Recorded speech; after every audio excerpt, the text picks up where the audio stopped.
Pertemuan yang meruntuhkan sekat. Yesus melewati Samaria, sebuah misi teologis. Pergi mencari mereka yang tersingkir, yang dianggap berdosa. Dalam Injil Yohanes 4, Yesus melintasi batas-batas agama, budaya, dan moral. Ia pergi menemui seorang perempuan Samaria, seorang asing yang terluka karena stigma. Dari sumur Yakub, Yesus membuat pembedaan yang mendalam antara dua cara memahami Allah.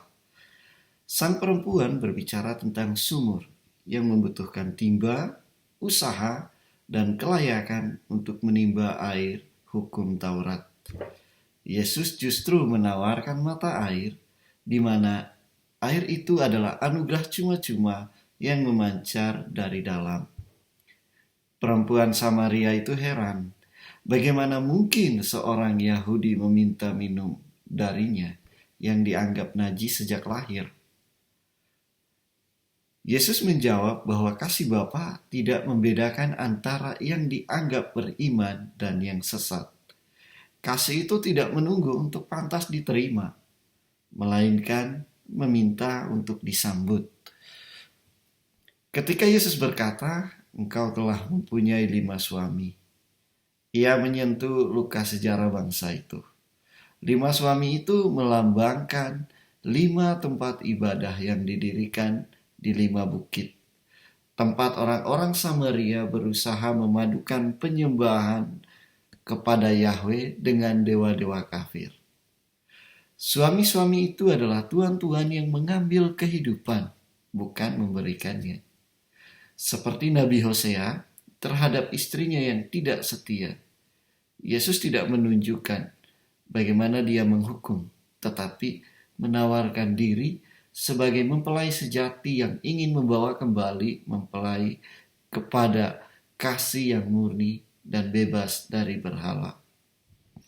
Percakapan kemudian beralih pada tempat ibadah. Yesus mengumumkan sebuah revolusi baru. Zaman bait-bait batu telah berakhir. Allah tidak disembah di suatu tempat tertentu, melainkan dalam roh dan kebenaran. Bapa tidak mencari korban persembahan, tetapi anak-anak yang menyerupai Dia dalam kemampuan mengasihi. Ibadah sejati bukan hanya ritual yang tertutup dalam sebuah bangunan, melainkan hidup itu sendiri yang dijalani sebagai pemberian bagi sesama. Allah bukan lagi sesuatu yang jauh dilayani, tetapi roh, daya kehidupan yang menguatkan manusia. Di hadapan pewahyuan Yesus, perempuan itu melakukan suatu tindakan simbolis yang sangat kuat. Ia meninggalkan tempayannya. Meninggalkan tempayan berarti berhenti mencari kehidupan di sumur, dalam pola-pola hidup yang lama, dalam usaha memperoleh jasa dan pengorbanan, dan akhirnya percaya pada mata air batin, mata air kehidupan. Dari perempuan yang tersisih, ia menjadi pewarta. Ia berlari memanggil orang-orang sebelumnya ia hindari, menjadi saksi seperti Yohanes Pembaptis.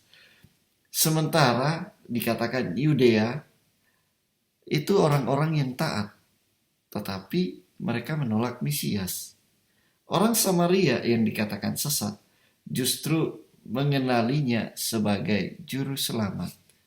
Ini menjadi tantangan bagi kita hari ini. Apakah kita berani meninggalkan tempayan-tempayan kita, rasa aman dari iman yang hanya berisi aturan, untuk membiarkan diri diubah oleh kasih yang tidak memandang muka? Yesus masih harus melewati Samaria-Samaria kita, dan ia menantikan hati yang bersedia meninggalkan tempayan. Tuhan